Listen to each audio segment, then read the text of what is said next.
One who has taken birth is sure to die, and after death one is sure to take birth again. So, but where's the proof? I mean, it's good that we're just supposed to just accept.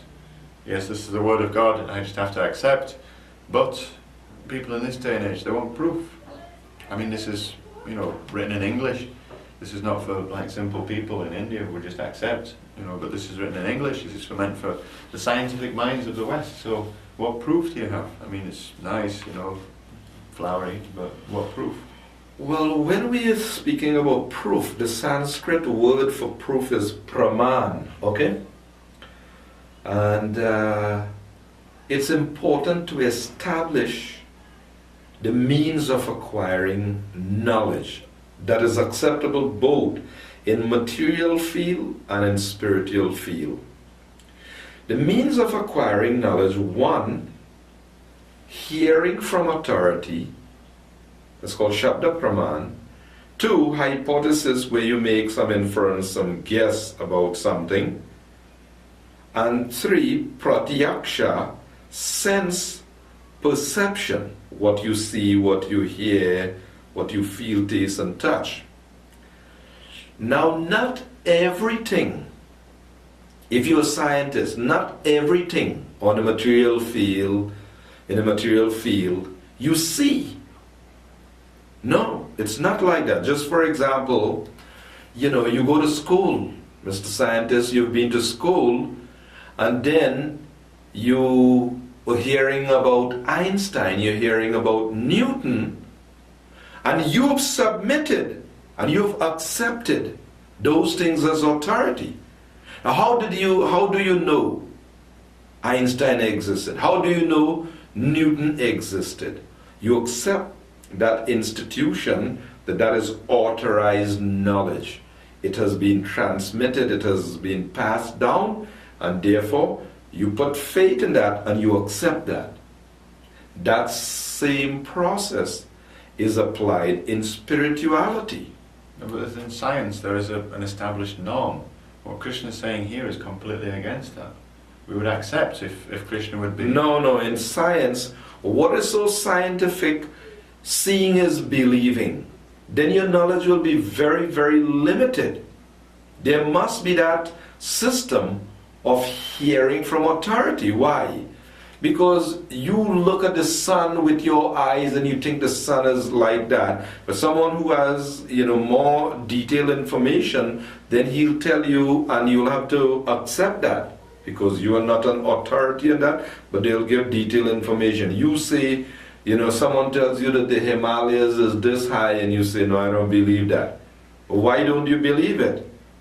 Someone else knows and they give that information.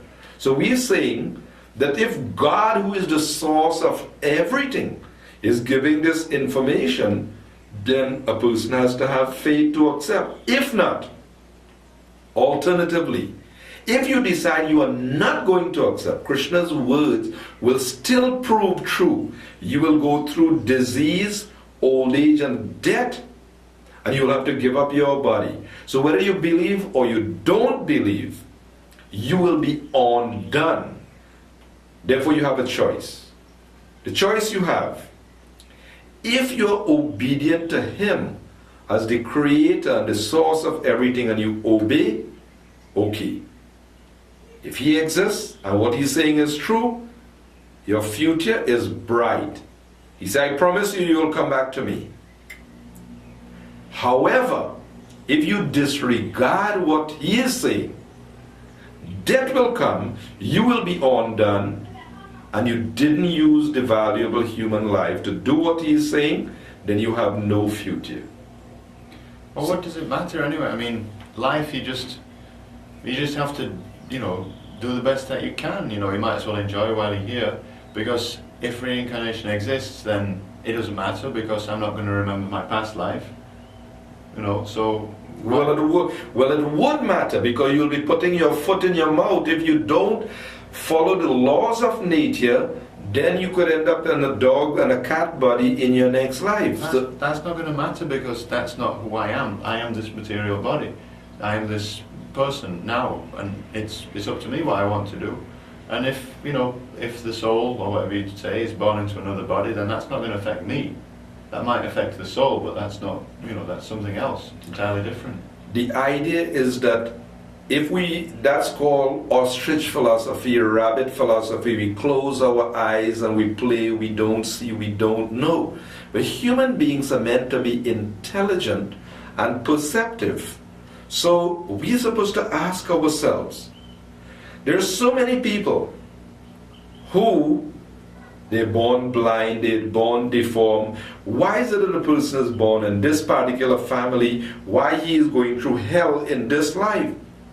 So if a person doesn't intelligently understand the laws of action and reaction, that as you sow, so shall you reap. If a person doesn't understand that and become accountable and responsible for his activities now, then he just closes his eyes and he thinks, I can do whatever I want, but you will have to face the consequences. You can't just do whatever you want. You should do, I agree, that you should act within boundaries. You should. Yeah, but who sets the boundaries? That's the question now. The social norm. There's just a social norm, and I think that's about it. I mean, as long as you don't hurt anybody, and you just go about your life in a good way, then that's okay. Yeah, but what do you mean don't hurt anybody? The norm in today's society is cut the throat of the poor defenseless creatures and eat their flesh. So what do you mean is hypocrisy, because you're saying not hurt anybody, but that's the norm of today's society. So you go about cutting the throats of poor defenseless creatures, and then when in human society you get your throat cut, you don't understand what is going on. So as you sow, so shall you reap. That's the harsh reality. Well, animals are a lower species. It's not, we are superior to them, but I don't see why we shouldn't be able to eat them. We eat vegetables, we eat animals, they're inferior to us, so they're there for our maintenance, Well, you could think like that. That is your opinion, but that doesn't hold, because there is the Father, God, and He says He's the Father of all species. Now, if He says, thou shalt not kill, and if He says, Jiva Himsa, never commit violence to any living being. It's not violence though. Animals don't feel pain. Animals don't feel pain. That's absurd. You look at the attempt to kill any animal and you will see them struggling for life, for dear life, just like any human being. So that's not true that animals don't feel pain. They're horrified, they're terrified when they're going to be killed. So the true human being, the golden rule, do unto others as you would have them do unto you. As long as human society don't wake up and come to that level of perception, we're living in a mode of ignorance, and that's dangerous business. Despite all the advancement in science and technology and changing political parties, right? Like today some people just jump on some bandwagon and they think, we'll solve the problem. Those people couldn't solve the problem, we'll solve the problem. But you're living in a grand illusion until and unless you wake up and understand that you're an eternal soul, and until and unless you understand the laws of nature, and you act according to the laws of nature. Under any government, you break the laws of God, you'll be punished. The reactions will come back and make life miserable. You would see hell. So what we're saying, the problem in today's society is people are not confronting the real issue that is acting on a humane level. The tiger, the animals, they're not expected to have this higher level of perception. But when we have a human form with developed intellect, we expected to understand the higher reality. Animals kill each other to survive. A human being is not so much different from an animal. So why are you saying that we shouldn't eat animals? Because man is called a rational animal. Right, so therefore we're allowed to eat other animals. And like tigers eat animals, we eat animals, there's no difference. No, the rational part of man, unlike the other animals. Just for example, tiger sees the little deer and just pounces on the mother deer and eats up the deer. The tiger doesn't have that higher level, that conscience to see, well, the tiger doesn't think, well, what will happen to the poor fawn, let me spare. No, but a human being has that higher level of understanding and intellect. That's what makes him human. Human means the function of that developed intellect, that higher understanding. But if you just act, without that higher understanding, you're just another animal. If you don't have that higher level of perception, then what's the difference between you and an animal? The tiger just pounces and eats, and the human being, if he just does that also, cutting throat of anyone, everyone, then he's animal. He doesn't have that higher level of awakening. Therefore, real human life begins. Ishopanishad says, one who sees all living beings as spiritual spark, in quality one with the Lord, becomes the true knower of things. What then can be illusion or anxiety for him? Krishna says in Bhagavad Gita, one who knows about the spirit soul, he doesn't degrade himself by a destructive mentality. He doesn't go about giving pain and cutting the throat of poor living being, because that will degrade him. So because he has knowledge, Pashyanti Jnana Chakshusha, he sees through the eyes of knowledge. So that knowledge he sees through is that spirit souls, regardless of whatever body they inhabit. Lower species, just like Prabhupada was talking to this Christian priest. So they were arguing about meat eating. So he was saying, the priest said, no, all killing is the same. So Prabhupada said, well, why don't you kill your child and eat your child? You don't do that. You want to kill. If you're saying all killing is the same, well, why don't you kill your child and eat your child? That's different. Yeah, that's a human. You couldn't do that. No, why can't you? Well, because the humans, they have maybe something like the spirit soul, but animals, they don't have a soul. What is the argument that the animals have no soul? How can you prove that animals have no soul?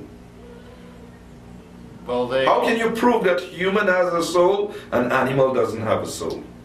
Well, the animals, they are much lower in consciousness. There's no higher level. Like you were talking about, humans, they have a higher level of consciousness. But the point is they display consciousness nevertheless. Human beings eat, the animals eat. Human beings sleep, the animals sleep. Human beings mate, the animal mate.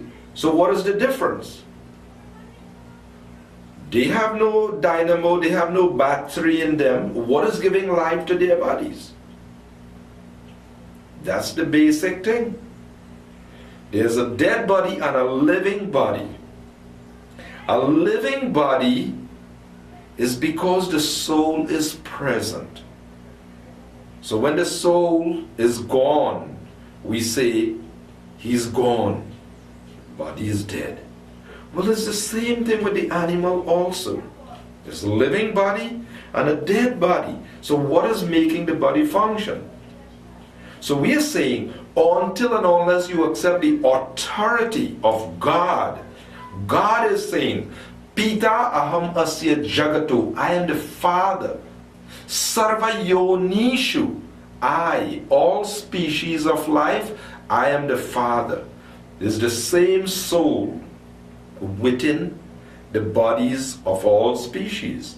That is knowledge. Pandit Samadarshina, he sees with equal vision that there is a spirit soul in the human being, in the elephant, in the cow, in the dog. He sees their spirit souls. Fine, there may be a different level of evolution. That's just like the child. The child's consciousness is not developed as yet. So suppose the son who is going to university says, Dad, that really useless one cries all night and disturbed, and furthermore he's not in UE. Let's just cut his throat and have him for meal tomorrow. The father will be horrified at such a thought. How can you think like that? Well, similarly, Krishna says, all living beings, aham bija pradapita. I am the seed-giving Father. So if we cannot come to that level until and unless we understand the fatherhood of God, we'll never understand the brotherhood of man. So therefore, among men, we fight like dogs and cats also. Why? Because we just on the bodily platform, we are just seeing, well, your body is different from my body. My body. So that's dog and cat platform.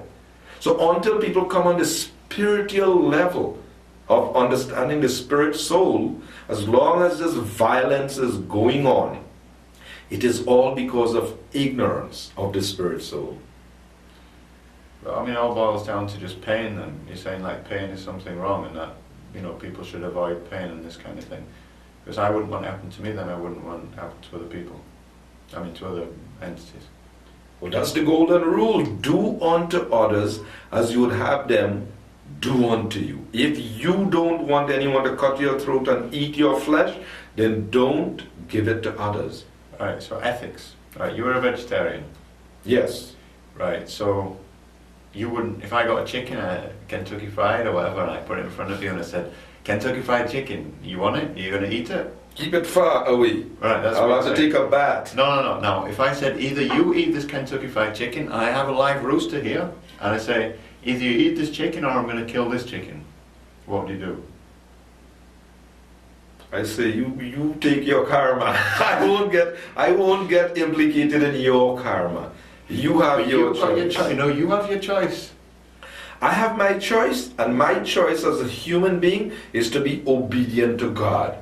If the Lord says, Jiva Himsa, never commit violence to any living being, then the Lord is saying what we should eat.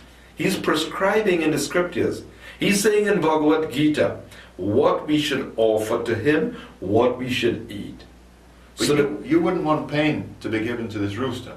Definitely. So do unto others as you want to do unto others. Do unto others as you should do unto yourself. That's what you're saying. So yeah. Why? So I'm going to kill a whole 20 roosters unless you eat this Kentucky Fried Chicken. So do unto others as you would have done unto yourself. How do you think he's feeling? His life is in your hands now. No, that's because you are taking the role of authority. But who are you? That's not your rooster. That's not your part and parcel. You didn't create that, so you don't have any authority to go putting his life as wager. No. So God is the Father. That's why God is the Father of all living beings. He has compassion for all His children. If He has so much compassion for animals, why did He create them to taste so good? Why did He create them to taste so good? Right. So that those in the mode of ignorance, those rebellious souls who are in the mode of ignorance, it tastes good to them. It tastes good to people in the mode of ignorance. People whose consciousness is in the mode of goodness, that's horrible. It stinks. So the idea is that, just like the hog, right? The hog eats his stool and he thinks that's great, that's delicious. But for a human being, he is in a higher state of consciousness, so he won't eat that stool that the hog eats. So similarly, in human society, human beings are expected to come to the nature of goodness, because that's transparent consciousness. When you come to the level of goodness, your consciousness is transparent. So now you can see what is what. You can see clearly and you know, well, this shouldn't be done because this is causing pain. This type of food keeps my consciousness in ignorance. I can't be properly perceptive, so therefore I should develop my consciousness to the nature of goodness. So human being, that's the purpose of Bhagavad Gita. We have to come to the level of Arjuna. Arjuna tells Krishna, Sarvam etadaritam manye yanmang varasi keshava. O Krishna, I totally accept as truth all that you have said. He's not a half-a-hand philosopher. Arjuna doesn't say, Krishna, I really like that point you talk about meditation there, but when it comes to about the eating habits, I don't like this part of the Gita. Arjuna is not a half-a-head philosopher. No. He said, Sarvam etad ritamani. I totally accept as truth whatever you have said. So that means we have to be prepared to submit, humble ourselves to God and hear from Him. And then we have our ultimate welfare. We'll have the ultimate happiness. Otherwise, we're living dangerously. As long as we don't understand God, as long as we don't understand the laws of God, we are living in the dark. We are living in ignorance. And that's the reason why, despite all our advancement in science and technology, the world is a chaotic place. Why? Because people are breaking the laws, and be it however you may fancy yourself moral and advanced, you break the laws of nature, the reactions will come about. So people are not very rational. Just like intoxication. They know they may see surgeons warning smoking is bad for your health. They may see so many warning, toxic means poison. But they still guzzle down, right? But you're going to die anyway, so you might as well have a good time. I don't know why you... Well, what about this logic? You're going to die. Okay, you're going to die anyway. Well, why spend so many years of your life struggling to live? Why don't you just drink some Gramazone and terminate now and save yourself all the hardship? Well, that's not any fun, drinking Gramazone. I mean, it's best, No, but what fun is it? You're going to die after 50 years anyway. So you might as well terminate now and save yourself the 50 years of struggle. Why are you struggling? You die now, you die 50 years from now, it's the same thing.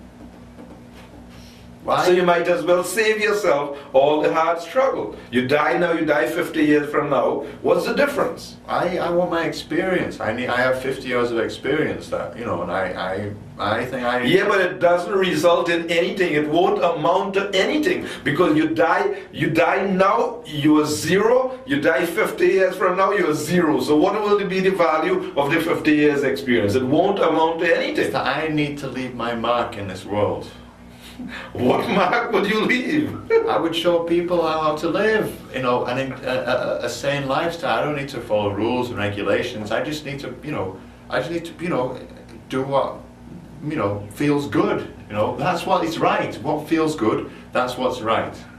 Well, so many maniacs out there think it is feeling good to rape someone, to kill someone. They're feeling it's good. So if feeling is, if they're feeling it's good, then it's good. But they're maniacs, so the point is, there's a standard law. It is not our perception. Because any crank and any nut, he can have his perception and his feeling. But there is standard perception, there are standard laws. And if we deviate from the standard laws, and we sit together, we make our own constitution, we make our own laws. Fine, you can make your own laws, but the supreme laws, once you break them, you'll have to suffer anyway.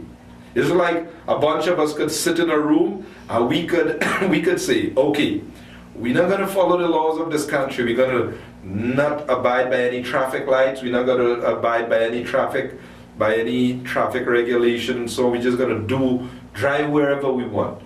We could decide that. But as soon as we go out there and try to practice that, bang, crash, or you're going to be punished. So the point is that there are superior laws. So governments today, sitting down among themselves and deciding, we'll cut the throat of these poor creatures because we're getting revenue. Or intoxication, yes, we'll allow this to flourish. Gambling, well, long ago it was way, we'll make it play way now and it's legal now. Huh? So the point is, we could pass all these things, but you're going to see hell in society. Because you don't understand that to represent God means to represent what God has given. This is His creation. This is His children. And if you don't give what God has given for the purpose of the elevation of His children, they're in ignorance. They don't know the leaders of society. They're the ones who are supposed to get what God has given, what God has given for the elevation of the people. And if they themselves are blind and they don't know, what good can they do for the citizens or the people? What about all those yogis in India? You know, you always see like, you know, these fellas and they're always smoking marijuana and these kind of things. It goes on out there as well. You can't say, you know, intoxication. Intoxication is part of life, you know. Yeah, well, people take intoxication anyway. The mode of ignorance exists anywhere and everywhere. It's just a matter, you have choice.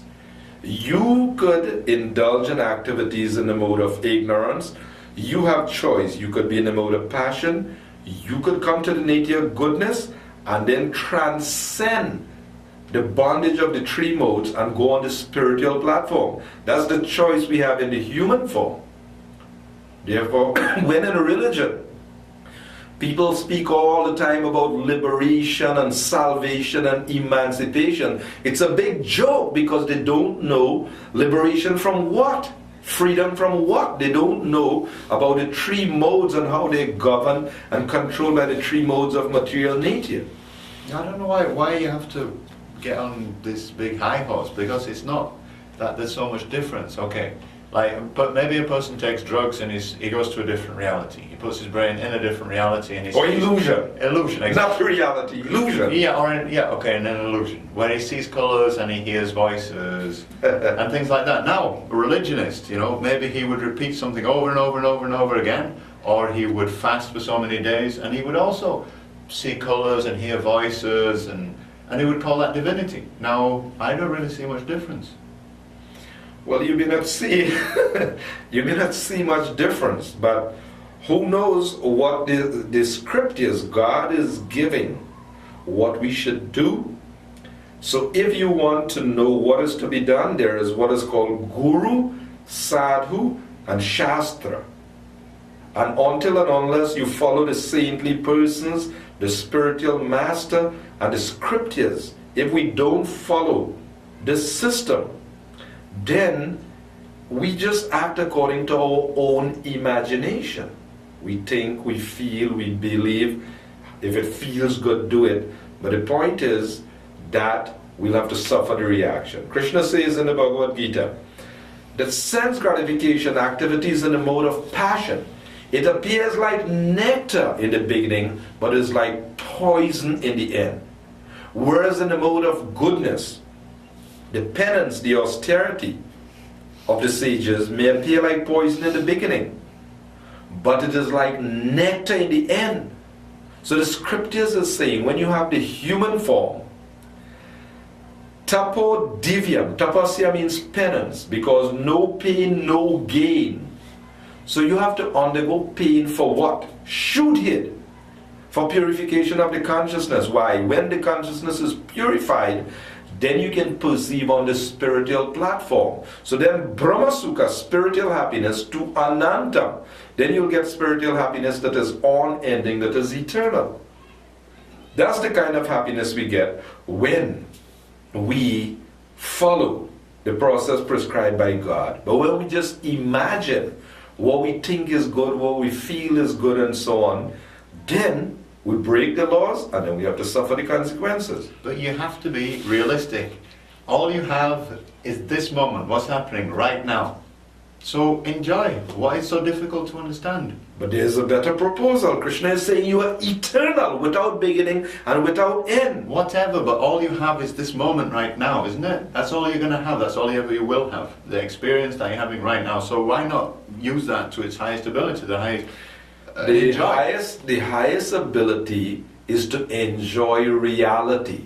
You are eternal, enjoy that which is eternal. Anything else, it is incompatible. You get attached to matter and you have to come back and suffer in this world again. So it is no one moment. The soul is eternal and the soul will have to pay the price. Well, my reality is different to yours. I don't know why you're trying to infringe on my reality. No, but that's who I am. That's my experience is my experience, and I will enjoy like I choose to enjoy it. And I have this moment, and I choose to enjoy. But that is just your illusory perception of what the thing is. Who is your authority on that? You are your own authority. Huh? Right. Why do I need authority? Why are you always coming down with authority thinking that it's so necessary? Well, learn this shlok. anyone who thinks they are their own guru should also know that they have a fool for a disciple. And that's himself. So anyone who thinks that they are their own authority, they are their own guru, should know they have a fool for a disciple. They're following a fool's philosophy.